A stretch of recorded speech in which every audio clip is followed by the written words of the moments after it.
Catcom here with Studio Sweat, and I have a wonderful guest with me today. Her name is Melissa Hunt. Melissa, how long have you been doing Studio Sweat workouts? Since the first studio. So that would be back in 2012. 12? No, 10. 10? We opened it in 2010, so Yeah. for quite a while. Long time. One of the things that we want to talk about today is we've had a couple people ask us, how should your workouts change as you age? Knowing that you've been with us since, how do you, I know this isn't a question we normally ask, but it's kind of part of this vlog, right? Yeah. How old were you when you started doing Studio Sweat workouts? Oh gosh, my late 40s. Okay, Yeah. and so that means you're in your late 50s now. Yes. Perfect, let's just go with that. I am in my late 50s. Good. Before long, you can talk to me about workouts over 60. Okay, perfect. There you go. Well, we'll talk about that a little bit today too, but Yeah. have you changed how you worked out in the last 10 years? Absolutely. Okay, Yeah. that's what we want to talk about today. Major changes. Okay, well let's talk about why, how, what. We'll Yeah. talk about all those things, Oh okay? yeah. Oh yeah. All right, so as you age, there's a couple of things that happen to everyone, regardless. Your bodies become less resilient to recovery. It just happens. Yes. So you don't recover as quickly. Just in general, the tissue, your muscle tissue, doesn't recover quite as quickly. It's all cellular. We won't get into the details, but it is what it is. Have you noticed that? Yes, I just accept that gravity will always win. Well, that's probably true. Another thing too that happens is sometimes you get less motivated. Is that true with you? No. Okay, I've actually gotten more motivated. Why? I think, Why do you think? The fitness is more critical to me now to avoid injury. Okay, there you go. I appreciate it more from a mind-body sense.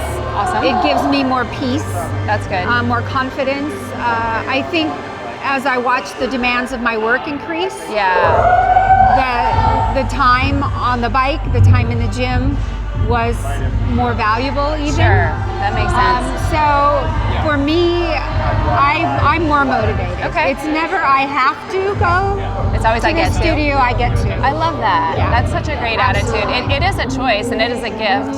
And the fact that you can still move your body the ways that you do, and I see the ways that you do, is pretty incredible. So let's talk about some, well, you know what? Let me give you some good news. Because we've got all this bad news, things that happen. As a matter of fact, one of the things also that happens is your muscles atrophy, right? So you, over the age of 30, you lose 3 to 5% of your muscle a year. Guys closer to 5, sometimes girls closer to 3 because they have more to lose. Yes. So that means for the average male, from the peak of their muscle to, let's just say way later in life, they might lose up to 30% of their muscles, even if they're not doing anything differently. So what's that tell you should be focusing on as you age?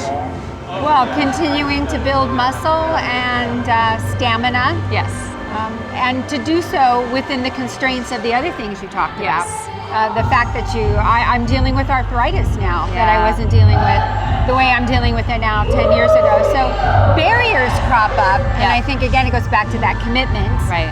And then modifying. Yes. Doing things a little differently. Which you're really good at, knowing your body, listening to your body. So Melissa, and you guys have been very helpful to me on that score as well. Yeah, we want you to do what your body needs, what serves your body. So Melissa, there's certain exercises that are not good for her body. She knows it. She's really great. Brian and I talked about this in one of our vlogs more recently. Know the body part that the instructor is doing in the workout. Make sure you do the same body part, but do it in a way that serves you. So if you can't do overhead tricep extensions, maybe you're doing a tricep kickback. Yeah. So I love that. Here's the good news. Because there is some good news as you age. One of the things that your body does really well is muscle memory, right? So your mind and body connect a lot better, and your muscles move in the way that you expect them to move. So that's one thing. As you age, your muscle memory gets even better. Well, I appreciate that. Yeah. I'll take whatever I can get. So your form is likely to be better, but you do really need to continue to focus on your form. Okay. So I'm going to go through 5 things that I think you should think about to keep on keeping on as you do age. The first one, to keep you safe, is a longer warm-up. So as you age, it is more important that you spend a little bit more time warming up your body. I agree. Yeah. And the stretching. Yes. It's free stretching. Right, and dynamic stretching is best where you're kind of moving from one side to the other, warming up, heating up those muscles. So give yourself a little bit of a longer warm up. If you're coming to a live class, or if you're taking a class at home, or you're doing a workout on your own, you know, start a little bit early. Get here a little bit early. Yeah. Do you do that sometimes? Oh, absolutely. Next thing, just on the opposite side of your workout, it is really important to properly cool down and stretch. That becomes even more important as we age. And post-workout, we've got lots of vlogs on this, but those static stretches are right now what the theory is on what's best for your body, so where you're holding those stretches. We talked about muscle loss. So tip number 3 here, to keep on keeping on, is to make sure that you are doing your strength training. You do a lot of strength training. I do a lot of strength. How many days per week do you do strength training, would you say? Well, every time I'm here. Yeah. So at least 6 days. That's awesome. Yeah. Now she is a special case.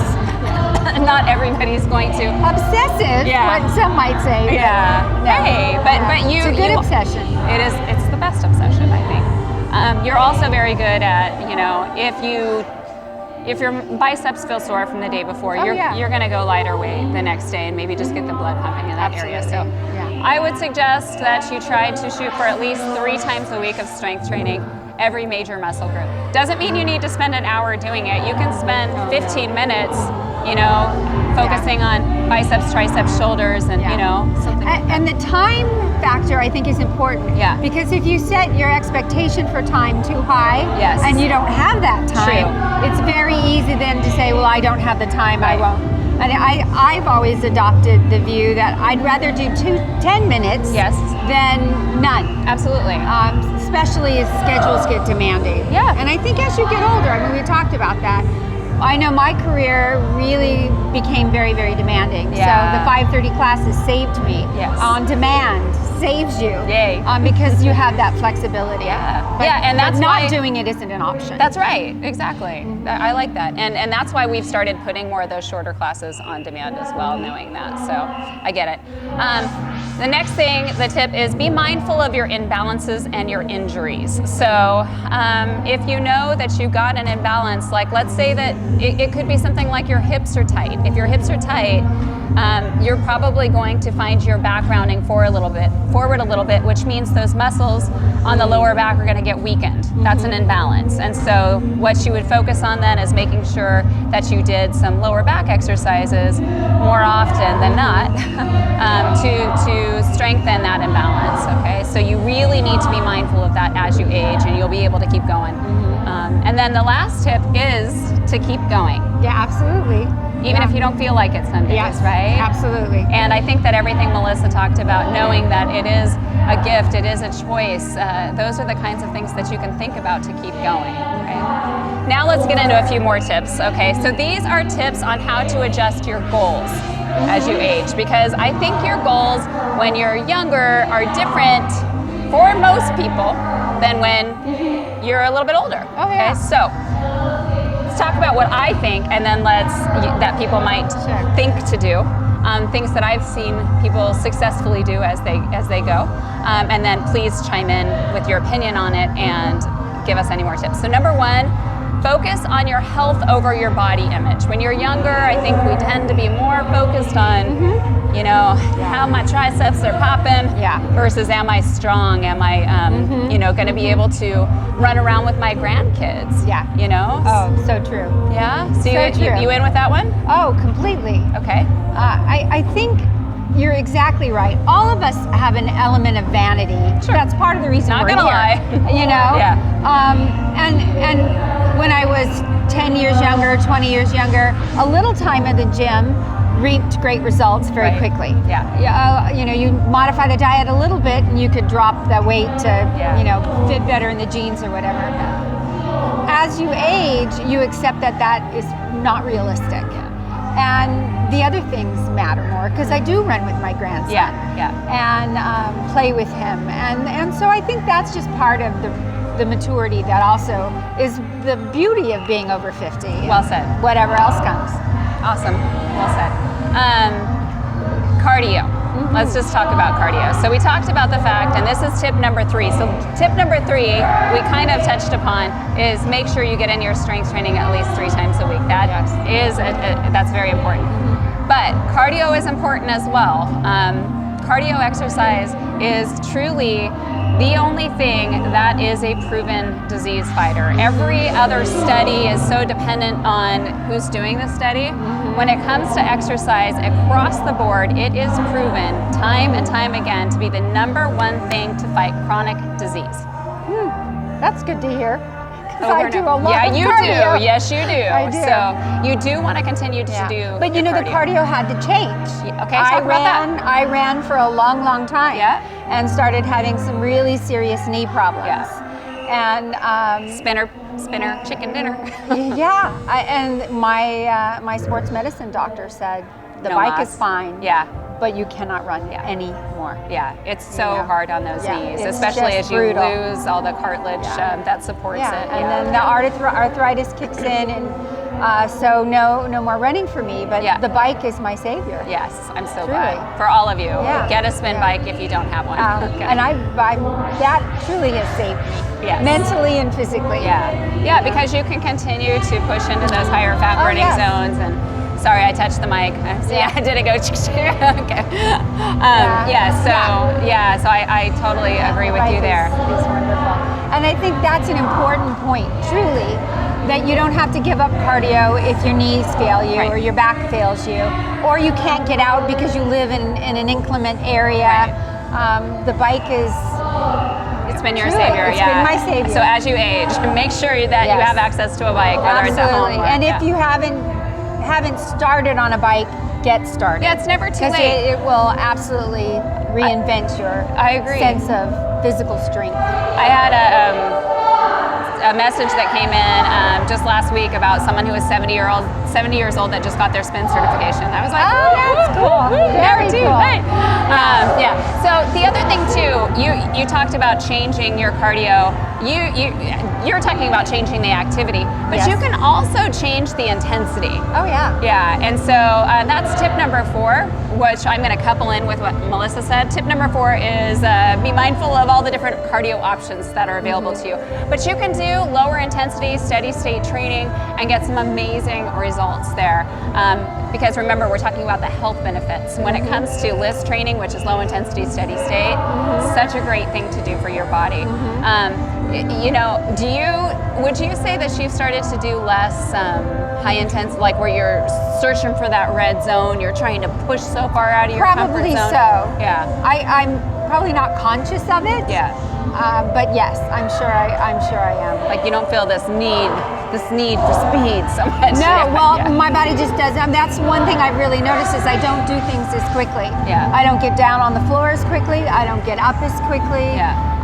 My spinning is just not as fast. Yeah. Now I like more incline. Yeah, you do. I like more tension. She likes her resistance. I like my resistance. Yeah.